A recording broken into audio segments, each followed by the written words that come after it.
صلوات ربنا عليكم ورحمة ربنا عليكم ومغفرة ربنا عليكم ورضوان ربنا عليكم صلوات ربنا عليكم ورحمة ربنا عليكم ومغفرة ربنا عليكم ورضوان ربنا عليكم صلوات ربنا عليكم ورحمة ربنا عليكم ومغفرة ربنا عليكم ورضوان ربنا عليكم صلوات ربنا عليكم ورحمة ربنا عليكم ومغفرة ربنا عليكم ورضوان ربنا عليكم. اللهم إنا وقفنا في مشهد وجهك هذا ولنا مطالب ولنا مقاصد ولنا آمال أملناها، فنسألك اللهم أن تقضي لنا الحاجات وتعجل لنا بالمغارب والمقاصد والآمال، إنك سميع قريب مجيب الدعوات وقاضي الحاجات وكافي المهمات وغافر الذنوب والخطيئات، إنك على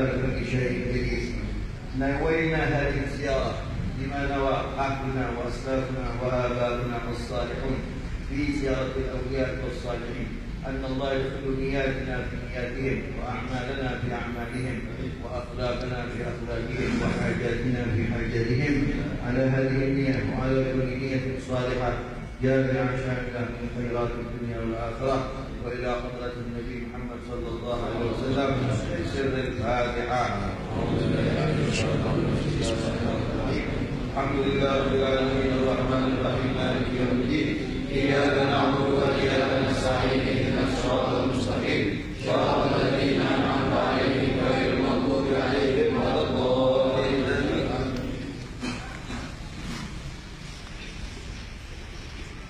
الفاتحة وياسين والتهليل والتسبيح والصلاة على النبي والدعاء، خصوصا إلى أرواح من استمعنا هؤلاء بسببهم، وخصوصا إلى صاحب المقام والحضرة سيد الحبيب عثمان بن عبد الرحمن بن سعيد بن أحسن ووالديه وزوجته وأولاده وبناته وإخوانه وأخواته ومشايخه وتلامذته ومن حواليه من المؤمنين والمؤمنات والمسلمين والمسلمات وأصولهم وفروعهم والمنتسبين إليهم خاصة، ثم إلى أرواح والدينا ووالديكم وأمواتنا وأمواتكم وأموات المسلمين عامة، أن الله يغفر لهم ويرحمهم ويغشاهم بالرحمة والمغفرة ويسكنهم الجنة برحمته.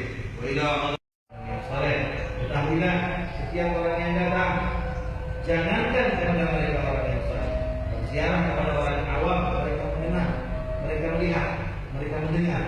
Jadi pada saat sekarang kita dilihat oleh mereka, kita dilihat oleh Allah Subhanahu, kita dipandang oleh beliau, dan beliau pada saat ini mendoakan kita semua. Beliau juga ikut mengajak kepada Allah Subhanahu wa taala. Kita berharap syafaat dari mereka orang-orang yang saleh, para orang yang suka datang berziarah kepada mereka, mereka lebih mudah dikenal oleh mereka, lebih mudah ditandai oleh mereka. Makanya nanti pada saat berkumpul di mahsyar, mereka orang-orang yang selalu ziarahi pada waktu kita masih hidup, maka mereka sendiri yang nanti akan mengenal kita. Mereka sendiri yang nanti akan memanggil kita, karena mereka sudah kenal dengan kita saat kita masih berada di kita. Alhamdulillah kita sudah bisa berziarah pada hari ini. Habib Usman adalah salah seorang ulama besar di tanah Melayu ini. Beliau yang membawa ajaran Islam di tanah Melayu ini di antaranya, dan beliaulah yang menurunkan seluruh raja-raja yang ada di kerajaan Siak, kemudian juga yang ada di Pelalawan.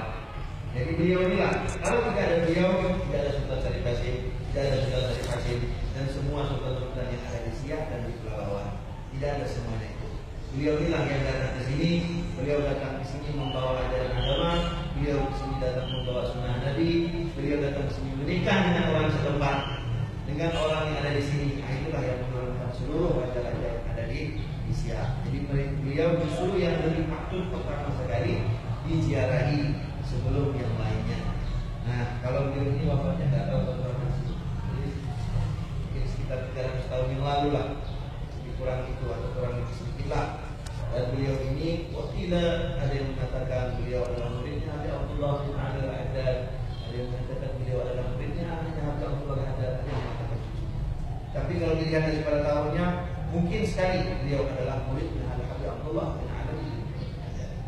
Jadi alhamdulillah kita meskipun tidak duduk bersama mereka saat mereka masih hidup, sama saja. Kata Rasul Shallallahu Alaihi Wasallam, keberadaan kalian di hadapan seorang wali Allah, di hadapan seorang wali Allah, maka kalian akan mendapatkan anugerah dari Allah Subhanahu Wa Taala, seolah-olah kalian beribadah di atas muka bumi Allah ini sampai ke potong-potong tubuh kalian.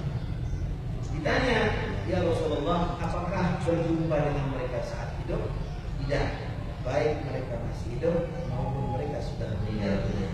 Dan kita bilang anugerah seorang wali kepada orang yang hidup lebih besar mereka berikan saat mereka sudah di barzakh dibandingkan saat mereka masih di dunia. Kenapa? Karena di dunia dia masih juga disibukkan mikirkan nasibnya juga nanti. Dia juga harus memikirkan apakah dia dapat husnul khatimah atau suruh. Dia sibuk dengan ibadah, mikirkan keadaan ibadahnya diterima atau tidak. Di samping itu orang datang, minta doa, datang belajar sama beliau juga sibuk dengan mikirkan keadaannya. Tapi beda di barzakh. Di barzakh beliau sudah tenang, sudah aman, sudah tidak ada lagi kewajiban-kewajiban yang kami tunaikan. Sehingga orang datang berdoa, dia dengan lapang-lapangnya mendoakan orang, seolah-olah bagi-bagi hadiah saja. Pada saat orang berziarah dia bagi-bagi hadiah, sudah tidak pikirkan lagi dia. Karena dia sudah hidup enak nikmat di alam barzakh, sudah berada di tamu-tamu surga, dikumpulkan bersama dengan orang-orang yang saleh.